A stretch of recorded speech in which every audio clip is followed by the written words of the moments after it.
facility with languages. He saw service in Bosnia and in the Gulf War, where he was awarded the Military Cross for an unspecified black operation behind Iraqi lines. And in Ireland, of course, the one place which never went away.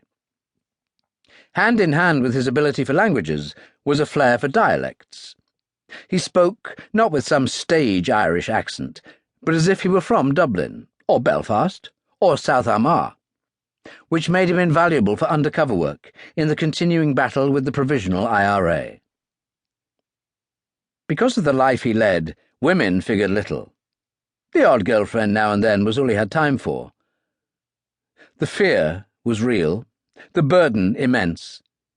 But Helen bore it as a soldier's wife and mother should, until that dreadful Sunday in March 1996, when her husband answered the phone at South Audley Street, then replaced the receiver slowly and turned, his face ashen. "He's gone," he said simply. "Peter's gone." And he slumped into a chair and cried his eyes out, while she held his hand and stared blankly into space. If there was one person who understood her grief that rainy day in the churchyard of the village church of St. Mary and all the Saints at Compton Place, it was Lady Helen Lang's chauffeur, Hedley Jackson, who stood behind her and Sir Roger, immaculate in his grey uniform, as he held a large umbrella above them. He was 6'4" and originally from Harlem.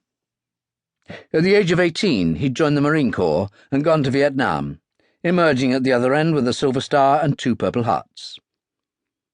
Posted to the American Embassy Guard in London, he'd met a girl from Brixton who was housekeeper to the Langs at South Audley Street. They had married.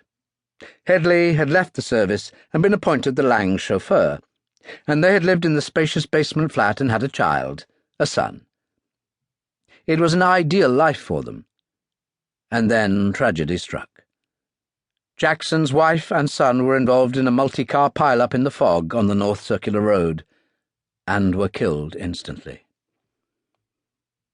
Lady Helen had held his hand at the crematorium, and when he had disappeared from South Audley Street, she had hunted him down through one bar after another in Brixton, until she found him, sodden with drink and nearly suicidal, had taken him to Compton Place, and slowly, patiently, brought him back to life. To say that he was devoted to her now was an understatement, and his heart bled for her, particularly since Sir Roger's words to her, "Peter's gone," had hidden a horrific truth. The IRA car bomb which had killed him had been of such enormous strength that not a single trace of his body remained, and standing there in the rain, all they could commemorate was his name engraved in the family mausoleum. Major Peter Lang, M.C., Scots Guards, Special Air Service Regiment, 1966 to 1996. Rest in peace.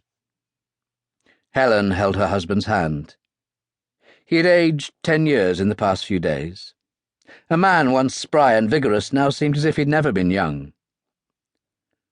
Rest in peace, she thought.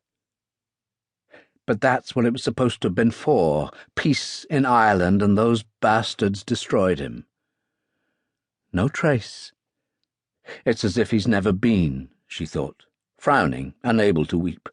That can't be right. There's no justice, none at all in a world gone mad. The priest intoned, "I am the resurrection and the life, saith the Lord." Helen shook her head. "No, not that, not that. I don't believe any more. Not when evil walks the earth unpunished." She turned, leaving the astonished mourners, taking her husband with her, and walked away.